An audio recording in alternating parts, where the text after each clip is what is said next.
وعلیکم السلام ورحمۃ اللہ وبرکاتہ۔ آپ نے پوچھا کہ پب جی گیم کے متعلق ایک فتویٰ گردش کر رہا ہے کہ کھیلنے والے کا نکاح وغیرہ ٹوٹ جاتا ہے، تو کیا اس سلسلے میں تو یاد رکھیے فتویٰ اپنی مندرجات کی وجہ سے مکمل صحیح ہے۔ صرف یہ سمجھنا ہے آپ نے کہ وہ جو گیم کھیلتا رہا ہے یقیناً وہ جو ہے اپنی جہالت کی پاداش میں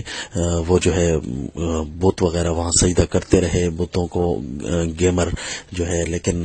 کھیلنے والا صرف اس سین کو دیکھتا رہا ہے، اس سین سے راضی نہیں ہے، تو پھر تو اس کا نکاح نہیں ٹوٹا، لیکن گناہ ضرور ہے کہ شرکیہ اور کفریہ گیم کے اوپر جو ہے نا اس نے غفلت کا مظاہرہ کیا، لہذا توبہ کرے، اس کا نکاح تو نہیں ٹوٹا۔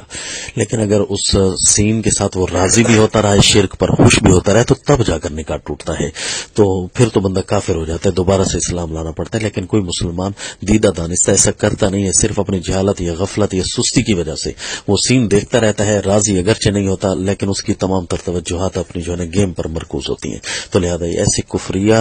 سینز والی گیم ان کا بائیکاٹ ہونا چاہیے، نہیں کھیلنی چاہیے۔